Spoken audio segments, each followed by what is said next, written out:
All right, for lesson 2.7, we skipped the ready. We focused more on the set, and then we'll also talk a little bit about the go. For the set, we want to find the equivalent expression that shows the lengths of the two sides.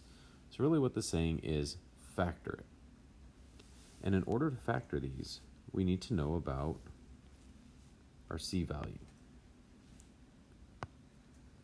In this case, 9, 10, and 11 is all talking about, and 8 and 12 is talking about 8 or negative 8. So it might be helpful for us to write out the factors of 8. 8 times 1, 4 times 2, and that's pretty much it in terms of whole number factors. So then it's looking at the B value and seeing what I can add together to get 9. Well, 8 plus 1 is 9. 8 times 1 is 8.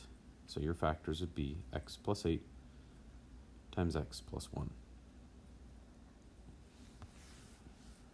For number 10, I'm like, okay, cool, we got this. We're starting to feel good about it. Well, now you've got to think about two numbers that multiply to get positive 8, but add together to get negative 6. You would have x minus 4 times x minus 2.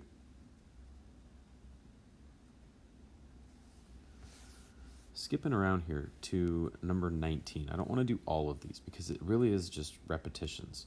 Okay, getting those reps in. Looking at number 19, you have factors of 24. So we'll do this the long way. 24 times 1, 8 times 3, 12 times 2, 6 times 4. I know that I'm getting a negative 24, which means that one of these is going to be positive, one of them is going to be negative. But it has to add together to get 5, or subtract to get 5. If one's positive, one's negative, I'm going to be ending up subtracting at some point. So 24 and 1, no way I can get 5. 8 and 3, maybe. 12 and 2, nope. 6 and 4, nope. So it has to be 8 and 3. And what you would end up finding is that you would have x plus 8 times x minus 3. 8 minus 3 is 5. 8 times negative 3 is negative 24. Number 28, same process. You got 45. So 45 times 1, 15 times 3, 9 times 5. So I'm looking at this and thinking 9 times 5 because it's going to get me 12. The trouble is that 9 plus 5 or 9 minus 5 is not 12. So 15 times 3, that's looking pretty good. So I've got negative 15 times 3 gives me negative 45. And when I add them together, it gets me 12.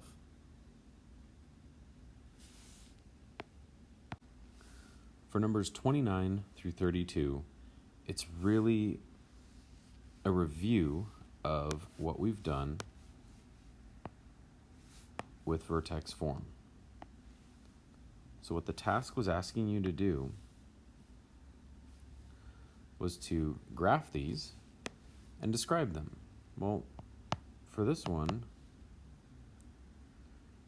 we are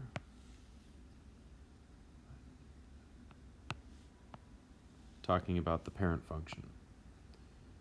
And if I plot these points correctly here, we can call this one the parent function.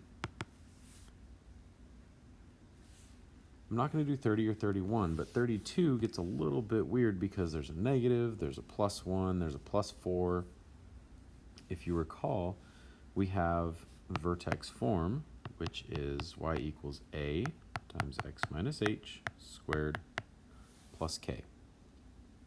That was that vertex form that we've referred to a number of times throughout this module. The a tells me if it's pointing up or down and how wide or skinny it is.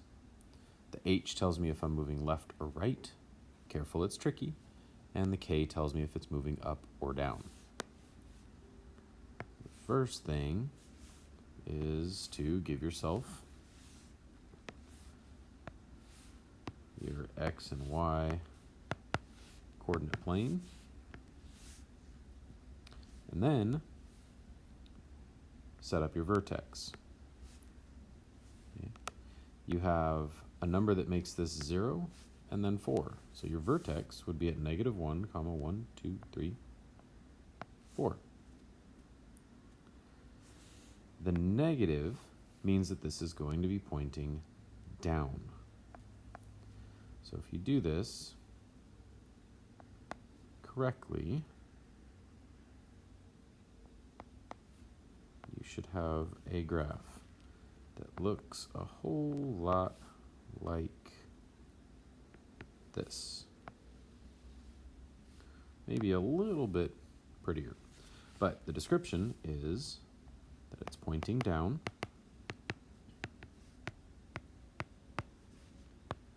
negative a, and that it had the vertex shifted 1 unit left and 4 units down. Hopefully that helps. Reach out if you have any questions at all.